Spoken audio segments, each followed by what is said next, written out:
In the last video we talked about position time graphs, and hopefully we made some sense out of that. Now we're going to change to velocity time graphs. Rather than measuring the object's position every second, we'll be measuring the speed. And the problem is that you're going to have to be able to mentally go back and forth. Position time graph, you have to look at it a certain way, and if it's a velocity time graph, you have to look at it differently. So, in this one, I got to think about what this is telling me. This is velocity, all right, how fast it's actually moving. So the velocity here is 4, and down here the velocity is 0. So it actually is slowing down. So when the line tilts like that, it means I have a changing speed.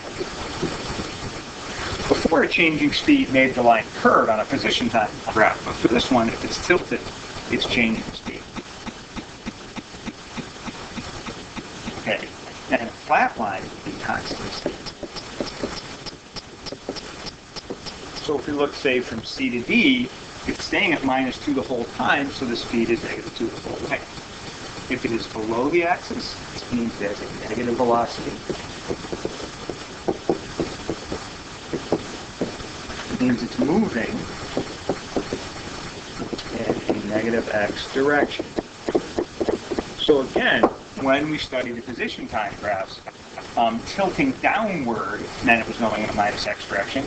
In this case, anything below the x-axis is going to be moving in a negative x direction. If it's tilting toward the x-axis, like A to B, if I look at A to B, the speed is going from 4 down to 0. So if it's tilting toward the x-axis, it's tilting or moving toward B equals 0. That's going to mean it's slowing down.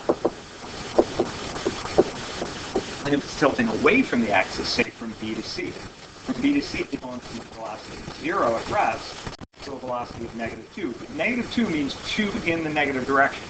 So its speed's going from 0 to 2, so it's actually speeding up. Now, the slope. The slope for this type of line, change in y over change in x, becomes change in velocity over change in time. And change velocity over change in time, we already saw, was defined as the acceleration.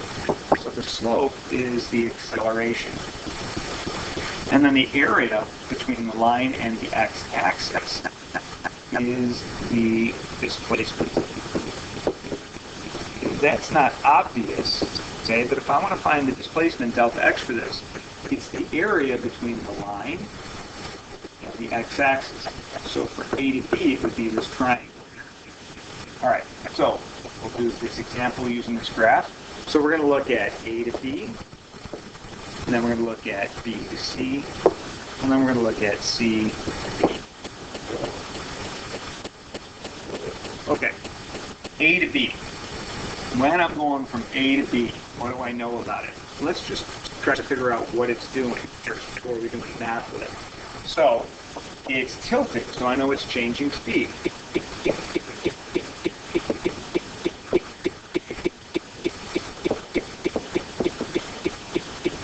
Okay, if it's changing speed, I got to figure out speeding up or slowing down.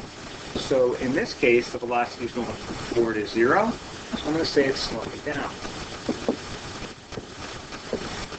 Okay, and that was this rule here that is tilting towards the x-axis. Is it moving in a positive direction or a negative direction? The velocity is always positive for that section. It's above the x-axis, so therefore it's moving in a positive direction.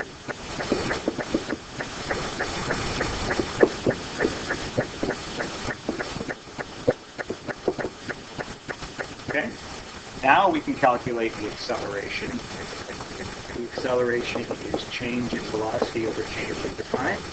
We always do final minus initial for this. So it's going to be d2 minus d1 over d2 minus d1. So it ends at 0 here. It started at 4 there. So it's going to be 0 minus 4 meters per second over. And then my time is from 0 to 6. So 6 minus 0. And that gives me negative 0.66 meters per second repeating. Now, what does a negative acceleration mean? And that's a little confusing. It means the direction of the acceleration, or the direction it's being pushed, is negative. So let's see if this makes sense. It's moving in a positive direction, but it's being pushed in a negative direction. So if we think about that, if I'm moving this way, but the acceleration is that way, that's going to make me slow down, because I'm being pushed in the opposite direction I'm moving. And we set that right here. So it does make sense. Now, the last thing is the area is the displacement. So we'll say delta x is the area. Triangle here, or my area, is a triangle. How do I find the area of a triangle? It's base times height divided by 2. So the base of that triangle is 0 to 6. It's 6 seconds. The height of the triangle is on the y-axis. It's 0 to 4, so it's 4 meters per second. I got to remember to divide that by 2 because it's a triangle. My seconds cancel, and I have 6 times 4 is 24, divided by 2 is 12. So since the seconds cancel, I'll go meters. So delta x is 12 meters. And it's positive, and we said it's moving in the positive direction, so its displacement has to be positive. So all this stuff ends up kind of matching what we decided it would look like. From B to C. From B to C, figure out first, I'm going to say it is moving in a negative x direction because it's below the axis. All right. It's changing speed because it's tilting. And it's speeding up because it starts with a velocity of 0, ends with a velocity of 2 in the negative direction. So 2, even in the negative direction, is faster than 0. Now, my acceleration is delta v over delta t. So for this one, it ended at negative 2. It started at 0. And it did it in ended at 9 seconds, started at 6 seconds. So 9 minus 6 seconds. And I'm going to end up with an acceleration of negative 0.66 repeating meters per second squared. Again, it's actually the same thing as I had before. One way to know it's going to be the same, A to C is a straight line, so it has a continuous slope. The slope is the acceleration, so A to B is going to have the same slope as B to C is acceleration. But it's causing it to do something different. Here it was causing it to slow down. Here it's causing it to speed up. The same acceleration does two different things. It's all about direction. In this one, the velocity is this way. Okay, in the negative direction. Acceleration is also in the negative direction. Okay, so the push is in the same direction it's moving, and that's going to cause it to speed up. So that makes sense too. So we tend to think of it as negative acceleration as making things slow down, but that's not true. The direction of the acceleration is the same as the velocity to speed up, but if the acceleration is the opposite direction, it's going to slow down. Last thing is our displacement, delta x. And again, we get a triangle. We go x-axis, single line, so here we go, like that.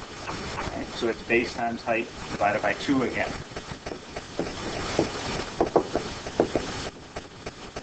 This time the base is 3 seconds, because it was 6 to 9. The height is minus 2 meters per second. Negative height may not make a whole lot of sense, but it's 2 below the axis, so that's why I use negative 2 there. Then divide that by 2 for the triangle, and when I do this, I end up with minus 3 meters, so delta x is negative 3. Now just glancing at it, I can tell that it doesn't go back as go in the negative direction as far as it did in the forward direction, because there's a lot less negative area than this positive area. Now, C to D, hopefully we're starting to get the hang of this. Is it going in the positive direction or the negative direction? So think about that. Below the axis, so it has a negative velocity, so negative direction.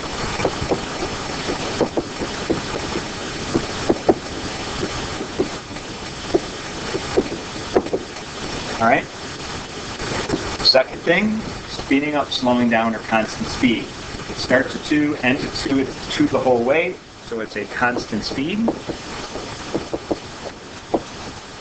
Okay, and we can tell that because it's a flat line. All right, next is the acceleration. Well, if it's constant speed, the acceleration is 0. And that makes sense because the slope of the line from C to D, it's a flat line, the slope is 0. And then the displacement, and remember, it's the area from the x-axis to the line. So this is a different shape. It's a rectangle. So we have to be aware that that can happen too. So that's going to be base times height. Now the base, you can see the amount of time. So base is 9 to 14. That's 5 seconds.